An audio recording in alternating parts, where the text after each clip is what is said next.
penomoran dan daftar pustaka pada Microsoft Word. Sebelumnya, perkenalkan, saya Julia Snairba, NPM 40 20 196, kelas G502 Bahasa Indonesia, Band Veteran Jatimur. Di sini terdapat penomoran halaman yang merupakan proses pemberian angka, huruf atau angka Romawi pada halaman buku atau dokumen lainnya. Nomor halaman ini berfungsi untuk memudahkan pembaca dalam menemukan bagian tertentu dari dokumen. Nah, nomor halaman biasanya ditempatkan di bagian atas atau bawah halaman. Kalau atas halaman itu adalah header, sedangkan bawah halaman itu disebut footer atau margin samping. Untuk bentuk penomoran yang paling umum digunakan untuk menyusun naskah ilmiah maupun non-ilmiah itu seperti contoh, yang pertama itu menggunakan angka Romawi untuk bab, dan yang kedua menggunakan huruf kapital untuk subbab, yang ketiga menggunakan angka Arab untuk anak subbab, yang keempat menggunakan huruf kecil untuk anak subbab pertama, dan seterusnya. Jadi dari penjelasan tersebut maka bisa dipahami bahwa penomoran untuk bab biasanya memakai angka Romawi, sementara untuk penomoran subbab itu biasanya memakai huruf kapital tunggal dan disusun berurutan. Seterusnya, untuk penomoran anak bab, anak subbab itu memakai angka Arab. Jika subbab masih ada anak subbab kedua, maka menggunakan huruf alfabet yang ditulis memakai huruf kecil. Maka untuk memastikan subbab ini disusun sistematis perlu diberi penomoran. Jadi penomoran ini akan membantu penulis naskah maupun pembaca untuk mengetahui urutan dari sebuah naskah. Mana yang judul bab, mana yang judul subbab, judul anak subbab, dan seterusnya. Lalu di sini terdapat contoh dan tutorial membuat subbab di Word. Jadi nanti untuk tutorial lebih detailnya saya akan memberikannya secara langsung, saya akan mempraktekannya. Nah, di sini salah satu aplikasi pengolah kata yang paling umum itu adalah Microsoft Word. Nah, supaya pembuatan bab subbab dan anak subbab ini bisa otomatis agar efisien, maka langkah-langkahnya bisa disimak. Untuk yang pertama itu blok atau letakkan kursor di tulisan bab dan judul bab tersebut. Lalu yang kedua masuk ke menu home, lalu cari submenu style. Yang ketiga, pada menu style akan dijumpai beberapa pilihan. Silakan klik pilihan heading 1 untuk mengeblok yang judul bab, lalu heading 2 untuk subbab. Maka otomatis teks di bab dan judulnya akan berubah. Salah satunya ukuran huruf lebih besar dibandingkan ukuran pada teks naskah. Nah, di sini terdapat contoh penggunaan dalam dokumen. Contoh penggunaan dalam dokumen, misal ini sedang membuat makalah terkait sejarah Indonesia. Jadi untuk struktur bab dan subbabnya bisa seperti ini. Jadi di sini bab 1 masa prasejarah, jadi tulis bab 1.1 manusia purba di Indonesia. Nah, subbab 1.2 ini tidak perlu, bisa dikasih titik 2 atau bisa tidak perlu titik 2. Lanjutnya, nah jadi untuk penomorannya nanti akan dijadikan satu seperti ini atau bisa disebut sebagai daftar isi. Selanjutnya terdapat daftar pustaka. Nah, jadi bagian terpenting dari proses penelitian adalah studi literatur untuk mempelajari suatu topik penelitian terkait. Kemudian mengutip gagasan pokok dan berupa sumber, buku artikel ilmiah, disertasi. Nah, literatur dapat berupa teks maupun audiovisual baik yang bersumber dari media cetak atau daring, dalam bentuk dokumen yang publish maupun unpublish agar dapat menjadi sebuah analisis atau gagasan baru. Nah, gagasan atau hasil penelitian terdahulu itu harus dituliskan sebagai kutipan dan mencantumkan informasi tentang sumber kutipan pada daftar pustaka. Untuk pengertian daftar pustaka sendiri, itu disebut sebagai referensi, yaitu daftar berisi informasi mengenai judul buku, nama pengarang, penerbit, dan sebagainya. Untuk daftar pustaka, ini merupakan komponen tak terpisah dalam sebuah karya ilmiah, sekaligus menjadi bukti kredibilitas atau keaslian dari tulisan tersebut. Nah, penting untuk memastikan bahwa sumber rujukan yang tercantum dalam daftar pustaka itu koheren dan relevan dengan karya ilmiah yang ditulis. Biasanya daftar pustaka ini ditempatkan di akhir dan diurutkan abjad. Untuk gaya penulisan daftar pustaka, ini terdapat berbagai format, namun yang paling umum itu ada tiga, yaitu yang pertama Modern Language Association atau MLA. Biasanya ini digunakan dalam bidang ilmu bahasa, humaniora, filosofi, seni linguistik, dan sejenisnya. Lalu yang kedua, ini sangat umum untuk digunakan di Indonesia, yaitu American Psychological Association atau APA. Biasanya ini digunakan dalam bidang ilmu sosial science, pendidikan, teknik, dan sebagainya. Yang terakhir itu ada Chicago Manual Style atau CMS. Ini umumnya digunakan dalam bidang ilmu sejarah, humaniora, dan lain-lain. Nah, di sini ada untuk cara menulis daftar pustaka dari artikel jurnal dengan menggunakan apa style. Jadi di sini saya akan menjelaskan cara menulis daftar pustaka dari artikel jurnal maupun buku itu menggunakan apa style. Jadi saya akan menggunakan apa style yang paling umum untuk digunakan. Nah, untuk menulis daftar pustaka dari jurnal formatnya ini ada nama belakang, terus inisial nama, depan, dan nama tengah opsional, atau tahun terbit, judul artikel, nama jurnal, volume jurnal, dan halaman. Nah, ini untuk penulisan daftar pustaka dari jurnal dengan satu pengarang.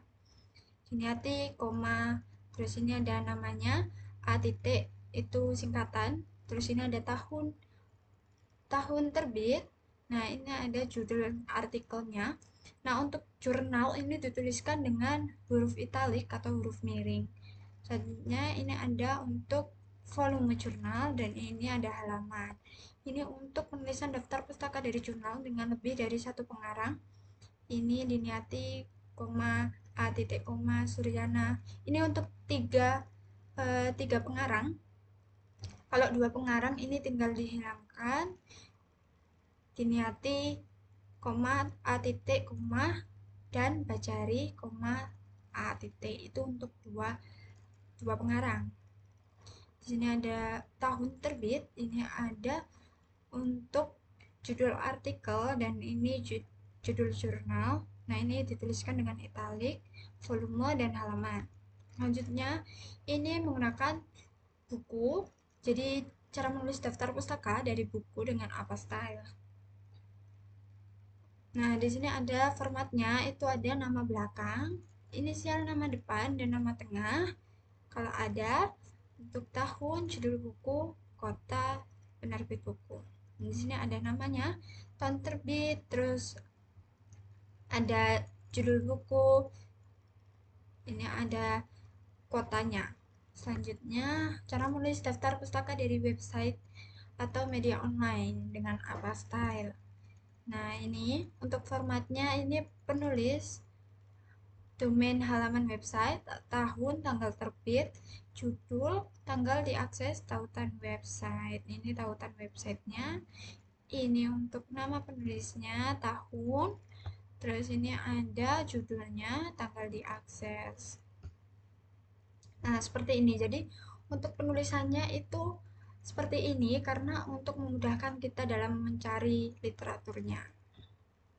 Nah, jadi kesimpulannya pada presentasi ini itu merupakan penomoran halaman dan struktur bab merupakan aspek penting dalam penyusunan dokumen ilmiah maupun non-ilmiah.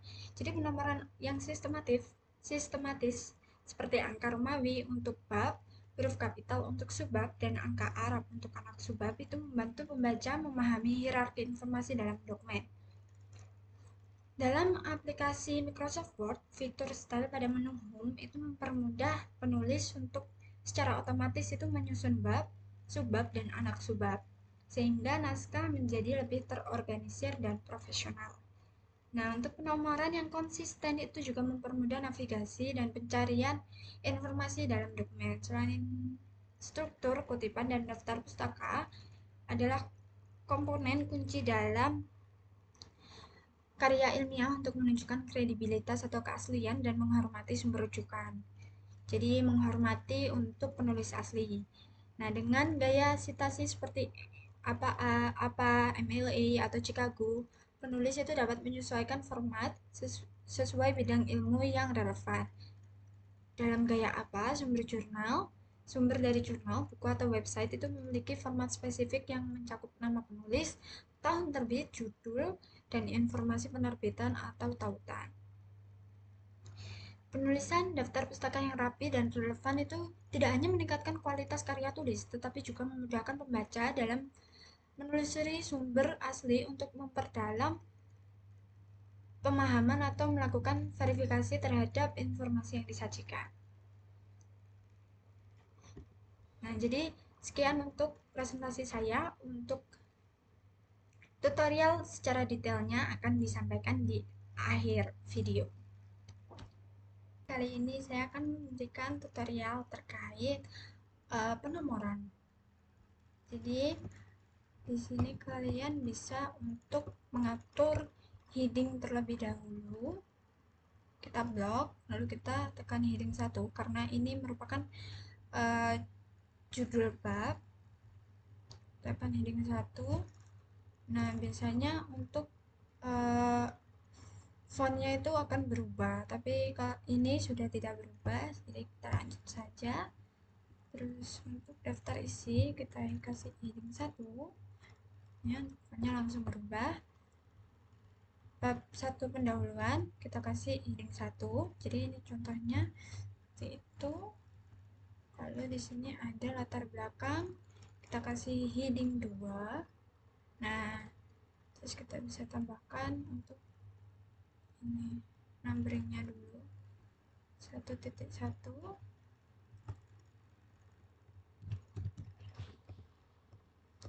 Nah, ini ada rumusan masalah juga, ini kita kasih heading 2, terus kita kasih nomor 1.2. Setelah itu kita luruskan dulu heading 2, penomoran. Nah, seperti ini. Lalu ini udah ada, ini heading 1. Nah, ini sudah di heading, ini juga sudah ada heading 2, ini heading 2, ini heading 1, heading 2. Terus untuk daftar pustaka ini heading 1. Nah, setelah itu karena sudah ada untuk headingnya, kita di menu insert. Nah, ini kan ada header footer. Nah, di sini belum ada section karena belum diberi untuk page-nya. Kita close dulu. Kita masukkan page number. Nah, ini bisa pilih mau di atas. Kalau di atas itu pilih top of page, lalu di bawah ini bottom of page, page margin ini untuk yang di samping. Nah, setelah itu kita pilih format dulu. Untuk awal itu kita kasih, oke, ini salah.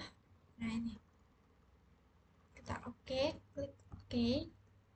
Lalu kita pilih page number, bottom of page ini aku pilih di bawah bagian tengah. Ini kalau mau di samping kiri, samping kanan juga bisa. Ini aku pilih yang tengah. Oke. Nah, setelah ini kan udah ada. Ini 1 2 3. Nah, ini kita mau pisah antara bab 1 ini, kita udah menggunakan angka Arab. Kita close dulu. Tapi sebelum itu, kita hilangkan dulu untuk covernya ini. Nah, ini kita pilih insert, jadi kita klik 2 kali. Nah, terus kita pilih untuk ini different first page, kita centang, nah maka akan hilang seperti itu. Jadi untuk penomorannya akan hilang karena dia first page, different first page. Selanjutnya kita akan berikan di sini. Jadi kita klik di sini untuk memisahkan antara ini angkanya, kita ubah menjadi angka Arab. Kita klik di sini karena klik di akhir ininya. Terus kita pilih layout, kita pilih bricks, continuous. Nah, maka di sini itu udah ada, kita klik 2 kali. Nah, di sini udah ada header section 2 karena udah kita pisah. Nah, udah kita pisah, terus kita tinggal ganti aja. Kita close dulu header footer. Lalu tinggal kita ganti aja. Ini untuk page numbernya ini jadi 2. Kita ubah format page number. Nah, karena ini satu tapi ini mulainya 2, maka kita ganti dengan kita ganti format dulu. Terus kita ganti ini 0. Karena kalau 1 ini akan tetap 2. Jadi kita ganti 0 agar dia ganti ini. Nah, sudah seperti itu. 1 2 3 4 5. Setelah itu untuk daftar isinya tinggal kita masukin aja. Saya lupa untuk daftar isinya di sini. Kita buka reference, terus kita klik ini automatic table 1. Ini sesuai kebutuhan aja, kalian bebas untuk memilihnya, tapi saya memilih yang ini. Nah, ini sudah masuk. Nah, kata pengantar, daftar isi, bab 1, seperti itu. Karena sudah di header. Kalau kalian mau update table itu bisa. Jadi misal untuk mengganti kalau untuk update table itu tinggal klik ini. Klik. Jadi pertama klik tabelnya dulu. Lalu seperti ini, lalu klik update table. Maka nanti secara langsung akan mengupdate, menambahkan apa yang kalian tambahkan atau kalian hapus, seperti itu. Jadi untuk penomoran sampai situ, dan kita lanjut pada daftar pustaka. Nah, di sini ada daftar pustaka. Jadi untuk citasinya itu bisa kalian ambil dari jurnal karena di sini untuk katanya kalimatnya ini saya tidak tahu dari mana citasinya. Jadi kita buka reference di sini, manage source. Nah, ini kita klik new. Nah, di sini bisa kalian masukkan untuk author, title, journal name, year, page. Nah, di sini ada pilihannya, book, section, jurnal, artikel periodic. Kita pilih jurnal aja. Kalau mau untuk lebih lengkapnya itu bisa show all bibliography. Ini untuk yang rekomendasinya aja. Yang sering digunakan itu ini. Nah, misal kita buat untuk namanya menjadi Julia Hasna. Untuk title-nya kita bisa ubah, kita bisa penomoran dan pustaka. Terus journal name ini bisa jurnal bahasa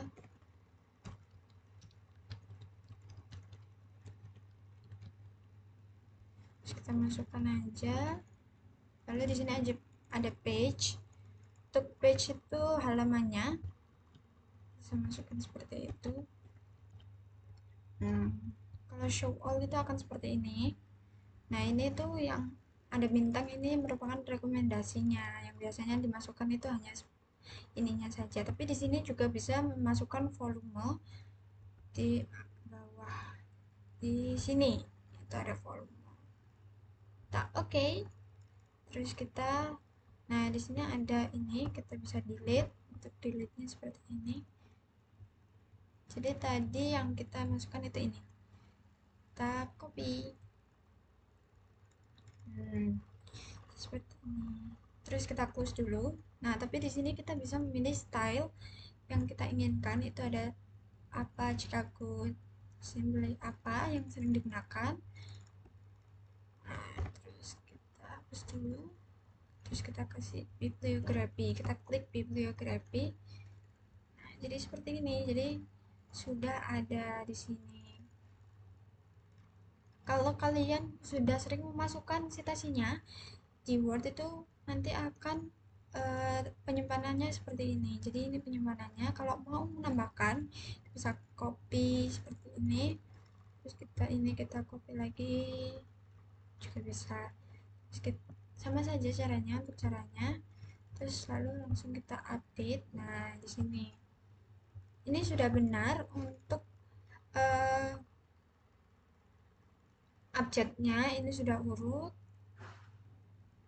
Terus di sini juga untuk penomorannya, untuk formatnya sudah benar. Ini agak menjorok.